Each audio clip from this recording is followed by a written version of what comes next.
People talk about trades and this and that, and no one's sugarcoating anything. You have an opportunity to get better. You're going to take advantage of it. But that said, what we have in that locker room, we just need to buckle down, focus, take care of the details. We have more than enough in that locker room to make some things happen. And so, Ils ont remporté une victoire très importante hier soir à domicile, 112-105 face au Thunder d'Oklahoma City. Un match extrêmement important face à une excellente équipe de NBA. Est-ce que cette victoire est celle de l'espoir? Nous allons analyser tout ça. Lakers tout le temps, c'est tout de suite. Step 1, wake up early, gonna rise with the sun. Step 2, get some good, some food in you. Step 3, think real hard about what you wanna be. Step 4, everybody just do your thing. Wake up, today's gonna be a good day. Wake up, today's gonna be a good day.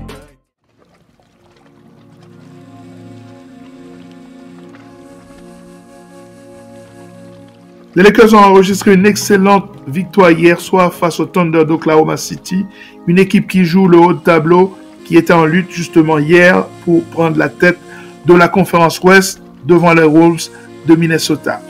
Les Lakers ont bien commencé le match, ils ont gagné le premier quart-temps 27-26, match très serré jusque-là. Au second quart-temps, les Lakers ont perdu 23-24, ce qui fait que les deux équipes sont arrivées à 50-50 à la mi-temps. Au troisième quart-temps, les Lakers ont creusé l'écart en gagnant de 8 points, 34-26, avant de perdre le troisième quart-temps, 28-29, pour un score final de 112-107. Une victoire excellente des Los Angeles Lakers hier soir.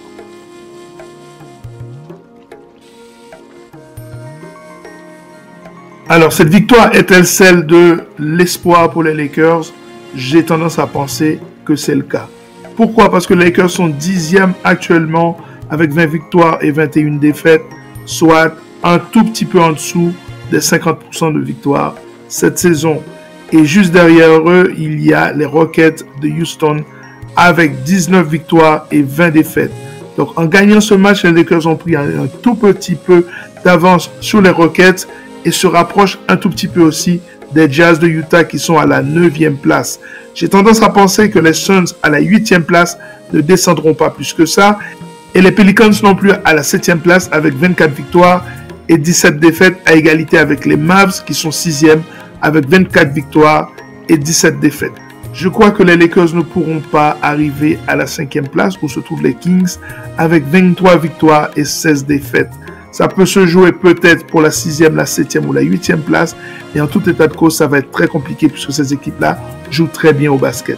Donc, les Lakers sont-ils déjà en grande difficulté pour se qualifier pour les playoffs? Oui. Cependant, est-ce qu'il y a encore un espoir pour se qualifier pour le play-in? Oui. Les Lakers sont en difficulté, mais derrière eux, il y a une équipe des Rockets qui est assez jeune. En tout état de cause, les Lakers peuvent aller chercher la 9e place et peut-être avoir un premier tour dans le play-in où ils ont l'avantage du terrain, sachant qu'en gagnant ce match, ils devront de toute façon se farcir le 8e de ce classement qui seront les Suns. Pour rappel, les Lakers ont gagné 3 des 4 victoires face à Suns, mais il ne faut pas oublier que les Suns n'étaient pas tout à fait au complet quand les Lakers ont gagné ces 3 matchs. Donc, tout reste à faire, mais cette victoire de hier soir et toutes les autres victoires qui vont arriver vont être extrêmement importantes pour que les Lakers aillent, en tout cas pour que les Lakers espèrent aller en playoff cette saison.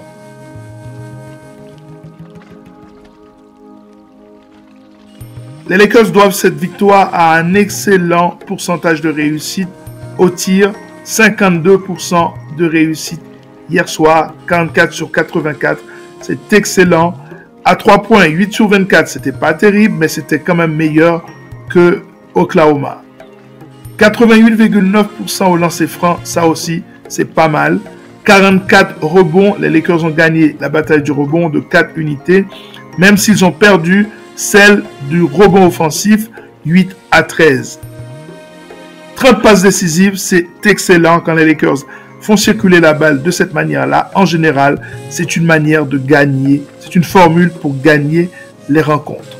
La combinaison rebond et circulation de balle, en général, c'est une formule excellente pour les Los Angeles Lakers. 9 contre hier soir, ça aussi c'est excellent, même si les Lakers ont enregistré 17 pertes de balles, ce qui est beaucoup trop. Et c'est ça qui fait que le match était beaucoup plus serré que prévu. 64 points dans la raquette contre 44.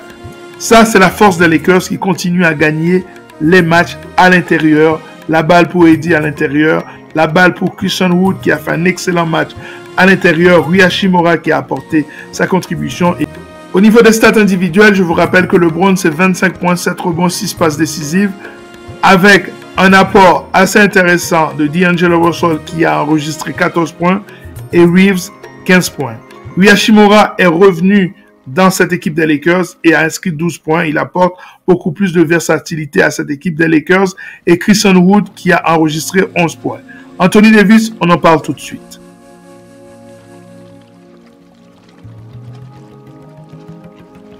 La bataille entre Chet Holmgren et Anthony Davis a tourné en faveur de ce dernier qui a enregistré hier soir 27 points et 15 rebonds, sans oublier 5 passes décisives. Chaque match, AD est opposé à un prodige de la NBA au centre, que ce soit Chet Holmgren, que ce soit Rudy Gobert, que ce soit des joueurs comme Wemby, que ce soit d'autres joueurs à l'intérieur. On sent que la NBA se recentre sur la force intérieure. En tout état de cause, hier soir, Anthony Davis a dominé Holmgren et ça a permis aux Lakers de remporter ce match.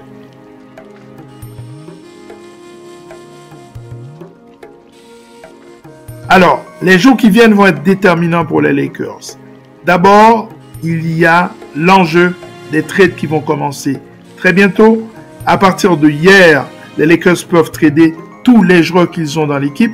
Je vous rappelle que des joueurs qui ont prolongé cet été ne pouvaient pas être transférés avant la date du 15 janvier. Cette date est passée. Les Lakers peuvent inclure Rui Hachimura ou alors Austin Reeves ou même Jared Vanderbilt dans n'importe quel trade. Donc, ça va être déterminant. Et à côté de cela, les 3 prochains matchs des Lakers seront déterminants pour l'avenir de cette franchise.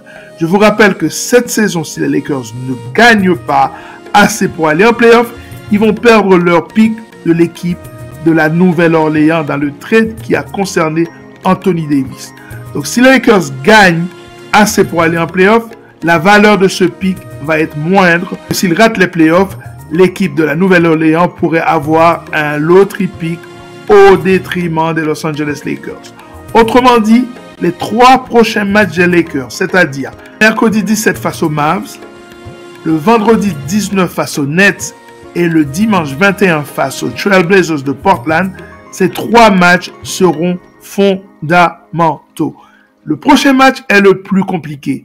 C'est celui face aux Mavs le mercredi 17. Il faut absolument que les Lakers remportent cette rencontre pour se placer dans la course aux playoffs. Le prochain match, après celui-là, ce sera face aux Nets. Normalement, celui-là est à leur portée.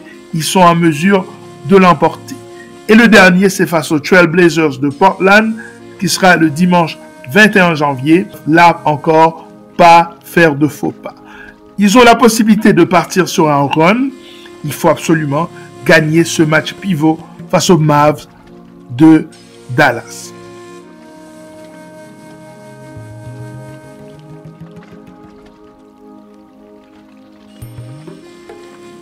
Voilà, ça est terminé pour cette émission consacrée aux Los Angeles Lakers qui jouent cette semaine leur va-tout, qui jouent cette semaine leur avenir. De cette situation dépendra la décision de LeBron, dépendra bien sûr l'avenir de cette équipe mythique. À très bientôt. Ciao.